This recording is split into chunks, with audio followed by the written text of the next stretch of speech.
Hello everyone, and welcome to another video. How is everyone doing? And how's your weekend going? Well, we're still trying to reach Master with this strategy. For everyone who suggested I check out, I think it was Aribo, or maybe someone else, I forgot his name, about the Cosmic Drive build with Frozen Gauntlet and Spirit Visage, or whatever item fits the game. It was actually a good decision because now I think, in terms of dueling potential, it's very promising. I'm still trying to figure out when to go for Spear of Shojin, but so far Cosmic Drive is doing the work for carrying the mid-game. The only tiny issue with that item is that it's a little expensive, and the build doesn't allow you to make a lot of mistakes. You need to be consistent and successful in your ganks. In this specific game, we started with the usual. I wanted to do a full clear until something happened, but from here on out, even if anything happens, I'll try to complete my full clear into double scuttle. After a little research, I found out that this is the most effective way of jungling in the early game, except in rare cases. Since most of my past games were feeling like rare cases, I'm trying to impose some form of order in the early game. But still, the idea behind permaganking is that whenever I do a full clear, my team starts flaming, and some of them even rage quit because I didn't gank them, and the game is over by 5 minutes.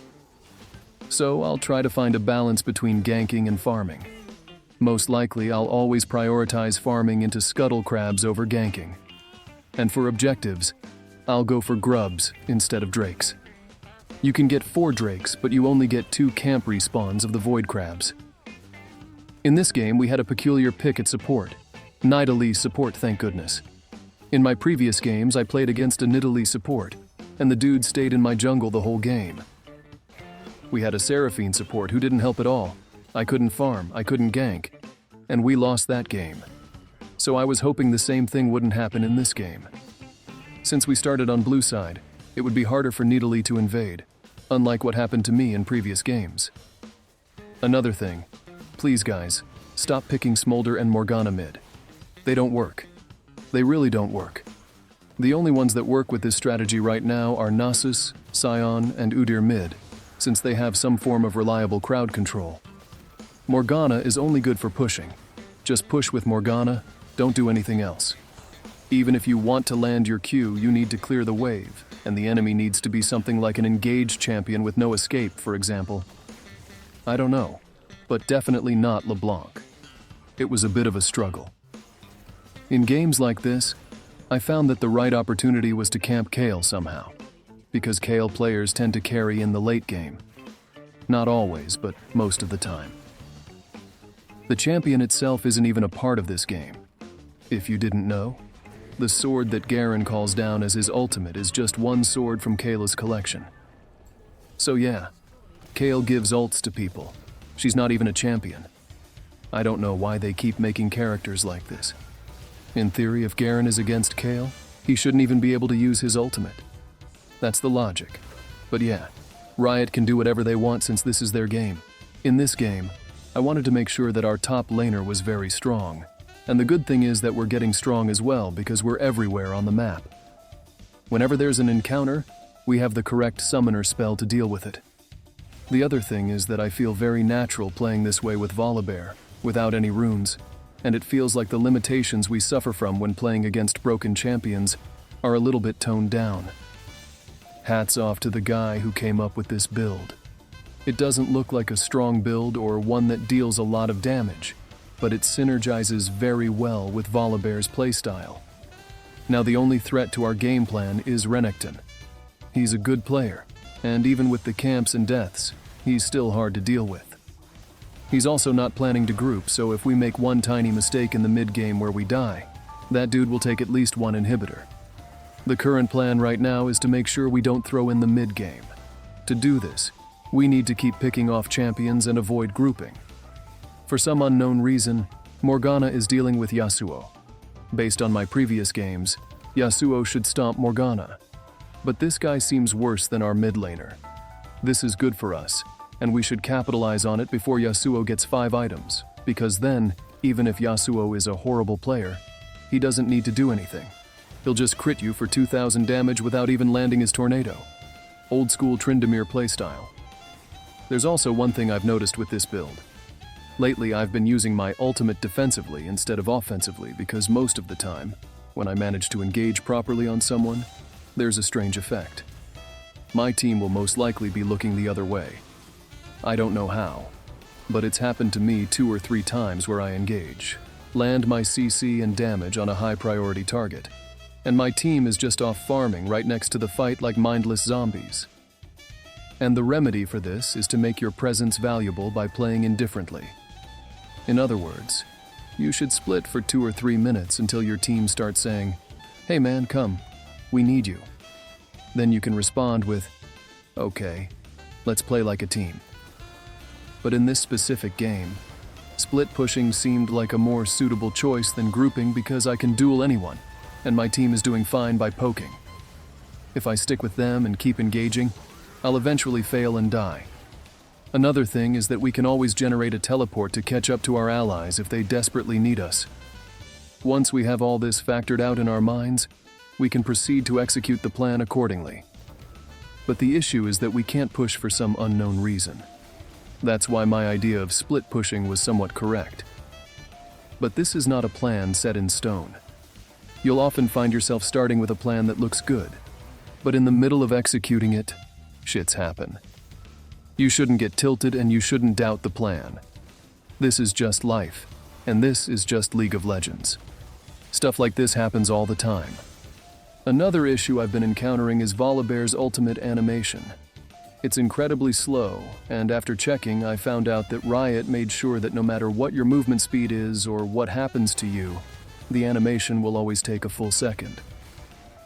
This is really frustrating, especially in the late game, because the enemy team can see you coming from a mile away. And 1 second is a lot of time considering the average team fight lasts 5 to 10 seconds. So you're spending at least 10% to 20% of that time stuck in an animation, which is awkward. However, that fact can be turned into a strategic trade, using your ultimate to force out an enemy's flash or ultimate.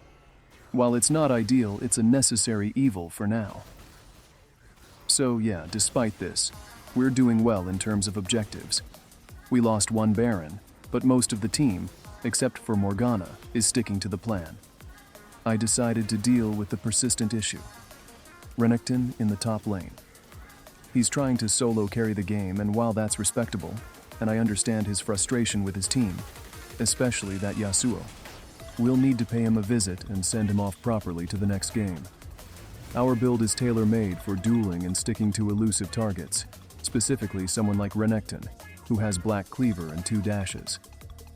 Usually, it's hard to catch up to him, but at this stage of the game, with the correct summoner spells, no one is safe. Well, as good as the first game was, the second game was a bit off. Our top laner was losing, our mid laner was farming, and our bot lane had this Raken player who seemed to suffer from epilepsy. He wouldn't engage when he should. So we went from a winning game to a somewhat weird game. In the middle, we had some small losses and some big wins. You know those games where you're just chilling and waiting for the end because you already know the enemy team has someone tilted or AFK. In games like this, you need to simply endure and be patient until your team starts playing as a team. In other words, just full clear and play defensively. Against Ivern, it's somewhat doable, but trying to fight him would be counterproductive. From my experience, Ivern is hard to counter after level 6, so you can just out-farm him but avoid fighting him directly. The plan here would be to sacrifice our useless bot side and wait for the right opportunity to see who can carry the game. It seems like the main issue is Raken, and my team is full of passive players. Whenever you have passive carries, you just need to not force things. Of course, there's an exception with Darius. I think he lost a duel, and that defeat hit his pride as a top laner. There's a type of Darius player that will either snowball from first blood and go on a rampage, or if they lose first blood, they'll hug their tower the entire game. And that's okay because I'll be there for you, my friend. Don't worry. Even if you lose the duel, I'll make sure to set you up for success in no time. But patience is the key to winning this game. Since we have Kassadin in the mid lane, we also need to be prepared for anything. There are 2 types of Kassadin players. The type that will push, roam, take a side lane, and get some kills while doing so. and the type that farms until level 16. Once you figure out which type you're dealing with, you can adapt. If Kassadin is the roaming type, try to give him kills to subtly manipulate him into grouping, thinking, if I'm with the team, I'll get some kills. If he's the type that wants to split push until level 16, let him be. Ask him nicely to take residency in bot side, and focus on playing aggressively on the top side. It doesn't matter if you die a little, as long as you're trading kills. The worst thing you can do is nothing. If you don't take action, the enemy team will invade your jungle. Your allies will be left fighting over whatever scraps are left in the lane, and you'll be running around like a headless chicken the entire game. So, the only solution is to play for kills. Even if you die a few times, you'll at least generate some gold and keep the game moving. Well, luckily for us, the early game was so bad that we somehow managed to flip it in the mid-game. It turned out that this Kassadin player is the grouping type. So yeah, after he got a few kills, we managed to win bot side. My earlier gank for top lane ended up being just the help Darius needed since I gave him the farm and left him to take the plates. That was enough for him to come back and deal with Aatrox. Oddly enough, even though we made a small mistake by jumping into the Herald pit with no vision, it turned out to be okay. So yeah, I'm not perfect. Sometimes I make stupid mistakes too. But, as they say, happy accidents can lead to happy outcomes, and Kassadin ended up getting a quadra-kill, which boosted the morale of the whole team, and got everyone playing more constructively in the mid-game. In situations like this, you start to sense the flame and frustration coming from the enemy team, because they went from winning to losing, while we went from losing badly to winning. And since we have Kassadin, Tristana, and Rakan, it's hard for them to make a proper comeback. Of course, they have Fiddlesticks, but based on what they're saying, the problem seems to be Fiddlesticks himself. Like in the previous game, whenever you notice someone split pushing, regardless of what's happening on the map, make sure they aren't able to secure objectives. In this situation, Akali was trying to take towers and inhibitors, but it's hard for her since she's a champion built to kill, not to take objectives. Still, since I'm experimenting with this build, I wanted to test myself against Akali and see if it was possible to take her down. Killing an assassin is always satisfying. And of course, ending the game with a teleport is the best way to let you guys know that this is the last play of the video. Until the next one, take care everyone, and make sure to subscribe if you're new to the channel. Leave a like and a comment. As always, it was a pleasure. Peace.